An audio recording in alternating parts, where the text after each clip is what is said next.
राहुल गांधी के सामने कांग्रेस नेताओं की हाथापाई, गुटबाजी ने खोला कांग्रेस का कच्चा चिट्ठा। मध्य प्रदेश में राहुल गांधी पहुंचे तो उनके सामने ही कांग्रेस नेता लड़ने लगे। गुटबाजी की ऐसी तस्वीर सामने आई कि राहुल गांधी ने अपना माथा पीट लिया, जिससे कांग्रेस का कच्चा चिट्ठा खुला कि कांग्रेस का वो बड़ा चेहरा जिसके सामने ही हाथापाई और गुटबाजी हो रही है, वो आखिर कैसे पूरी कांग्रेस को संभालेगा और कांग्रेस की डूबती नैया को आखिर कैसे बचाएगा। नमस्कार, कैपिटल टीवी का खास शो देख रहे हैं आप। मैं हूं आपके साथ हर्ष भारद्वाज। भोपाल के पचमढ़ी में जिला कांग्रेस अध्यक्षों के प्रशिक्षण शिविर के बहाने पार्टी के वरिष्ठ नेता राहुल गांधी प्रदेश के नेताओं को सख्त संदेश दे रहे थे कि गुटबाजी और एकला चलो नहीं चलेगा, लेकिन बावजूद उसके उन्हीं के सामने नेता आपस में बहस करने लगे और एक दूसरे को भला बुरा तक कहा।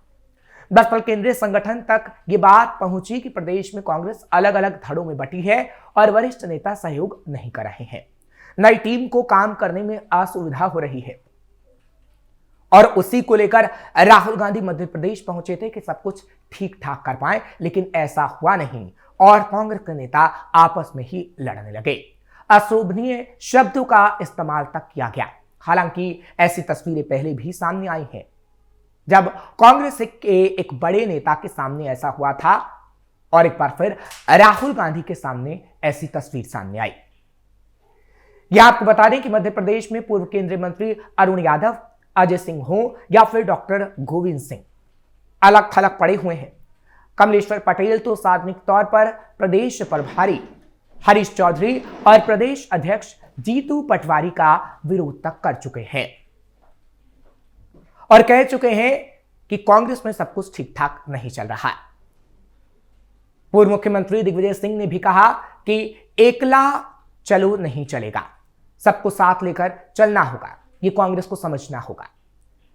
यही कारण था कि राहुल गांधी ने समन्वय बनाकर सामूहिक निर्णय पर जोर दिया। उन्होंने जिला अध्यक्षों को भी साफ किया कि आपको कहीं ना कहीं मिलकर काम करना होगा और एक दूसरे के साथ ऐसा व्यवहार मत करिए।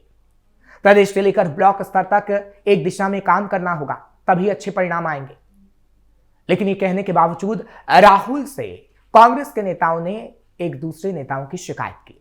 जिससे साफ है कि राहुल के सामने ही कांग्रेस नेताओं का समन्वय नहीं हो पा रहा है, तो आखिर कांग्रेस पार्टी का क्या हाल होगा। कांग्रेस नेताओं में पहले भी हो चुकी है हाथापाई। हालांकि इससे पहले भी मध्य प्रदेश कांग्रेस में अंदरूनी कलह देखने को मिली थी। एमपी के विपक्षी दल कांग्रेस की संगठन बैठक के दौरान कार्यकर्ताओं में जमकर मारपीट हुई थी, जिसकी तस्वीरें और वीडियो भी सोशल मीडिया पर वायरल हुआ था। अंदर बैठक चल रही थी और बाहर पार्टी कार्यकर्ता आपस में मारपीट कर रहे थे। बताया जा रहा है कि बैठक एक निजी रेस्टोरेंट में चल रही थी। दरअसल 17 जून की शाम एक निजी रेस्टोरेंट में भोपाल मध्य विधानसभा की मीटिंग हुई। बैठक में एआईसीसी पर्यवेक्षक यशोमती ठाकुर समेत कई नेता मौजूद थे। इस दौरान कांग्रेस विधायक आरिफ मसूद और कांग्रेस नेता साजिद अली के कार्यकर्ता आपस में भिड़ गए थे, जिसकी तस्वीर काफी वायरल हुई थी। जिसके बाद कांग्रेस पार्टी से लेकर राहुल गांधी तक की खूब फजीहत हुई। भोपाल में कांग्रेस का संगठन सृजन कार्यक्रम जब से चला है, तब से मध्य प्रदेश कांग्रेस में यह तस्वीर देखने को मिल रही है। मध्य प्रदेश में कांग्रेस की गुटबाजी सुर्खियों में है। 2020 में सरकार गिरने का जख्म अभी तक भरा नहीं है और 2025 में भी पार्टी के अंदर आपसी मतभेद फिर से सामने आ गए। 2028 अभी दूर है, लेकिन पार्टी की अंदरूनी खींचतान बार बार उजागर हो रही है। गुटबाजी नई पीढ़ी तक सीमित नहीं। दरअसल गुटबाजी नई पीढ़ी तक ही सीमित नहीं है। पिछले महीने पूर्व मुख्यमंत्री दिग्विजय सिंह और कमलनाथ के बीच सोशल मीडिया पर तीखी नोक-झोंक देखने को मिली थी। दिग्विजय ने कमलनाथ पर 2020 में सरकार गिरने का आरोप लगाया, जिसमें उन्होंने ज्योतिरादित्य सिंधिया की मांग पूरी न करने की बात कही। वहीं कमलनाथ ने दिग्विजय को ही जिम्मेदार ठहराया। बाद में दोनों ने रिश्तों की गरिमा बनाए रखने के लिए मुलाकात की और तस्वीरें सोशल मीडिया पर शेयर की, लेकिन यह कदम गुटबाजी की गहराई को छिपा नहीं सका। कांग्रेस पर बीजेपी का हमला। कांग्रेस के अंदरूनी खींचतान पर बीजेपी ने तीखा हमला बोला। सरकार में मंत्री विश्वास कैलाश सारंग ने कहा, कांग्रेस संगठन कमजोर हो चुका है, नेता आपस में झगड़ रहे हैं और मुख्यमंत्री बनने का दावा कर रहे हैं। सरकार बनना तो जनता ने उन्हें 2 अंकों में ही निपटा दिया था और जगह नहीं दी थी। कांग्रेस को मध्य प्रदेश की जनता पूरी तरह नकार चुकी है और उसकी हालात दिन ब दिन बदतर होती जा रही है। इसलिए आपसी लड़ाई देखने को मिल रही है। नेता आपस में लड़ते रहेंगे और राहुल गांधी कुछ नहीं कर पाएंगे। दरअसल बीजेपी कार्यालय में प्रेस कॉन्फ्रेंस में प्रदेश के मंत्री विश्वास सारंग ने कांग्रेस और राहुल गांधी पर यह आरोप लगाए। सारंग ने कहा कि मध्य प्रदेश में यूथ कांग्रेस में चुनाव के नाम पर लाखों युवाओं के पंजीयन कराए, उनसे शुल्क के रूप में करोड़ों रुपए उगाही की, लेकिन किसानों और गरीब परिवारों के युवाओं को दरकिनार कर बड़े नेता के बेटे को अध्यक्ष बना दिया गया। यूथ कांग्रेस प्रदेशाध्यक्ष के चुनाव में रिजेक्शन और होल्ड करने के नाम पर लाखों वोट चोरी किए गए और यह सब राहुल गांधी ने किया। मध्य प्रदेश में युवक कांग्रेस चुनाव को लेकर खुद राहुल गांधी के बहुत ढोल पीटे। मध्य प्रदेश में युवक कांग्रेस चुनाव को लेकर खुद राहुल गांधी ने ढोल पीटे। कांग्रेस में लोकतांत्रिक व्यवस्थाएं होने का दावा किया गया, लेकिन हकीकत यह है कि इसके माध्यम से करोड़ों रुपए की वसूली की गई। इंडियन यूथ कांग्रेस की ऑफिशियल वेबसाइट से ही मैंने आंकड़े लिए हैं कि बीजेपी की तरफ से बताया गया। बीजेपी के मुताबिक मध्य प्रदेश में युवा कांग्रेस के चुनाव में 15 लाख युवाओं का पंजीयन किया गया था। इसमें 50 रुपए के हिसाब से शुल्क भी लिया गया। इस प्रकार करीब 7.5 करोड़ रुपए वसूल किए गए। युवा कांग्रेस के करीब 4,000 युवाओं ने विभिन्न स्तरों पर चुनाव लड़ा। प्रदेश अध्यक्ष पद के लिए 7,000 और अन्य पदों के लिए अलग अलग शुल्क था। इसमें भी कांग्रेस ने करीब 1 करोड़ की कमाई की। युवाओं और उनके अभिभावकों की जेब पर डाका डाला। एमपी में यूथ कांग्रेस में 15 लाख युवाओं ने पंजीयन कराए, लेकिन जब चुनाव हुए तो उसमें से करीब 5 लाख वोट रिजेक्ट कर दिए गए, 3 लाख होल्ड कर दिया गया। इस प्रकार करीब 8 लाख वोटों की चोरी राहुल गांधी ने की। ये वोट कहां गए, इसका जवाब कांग्रेस नहीं दे पाई। कांग्रेस ने जमीनी कार्यकर्ताओं और युवाओं को कांग्रेस में जगह न देकर अपने करीबियों को ही जगह देने का काम किया।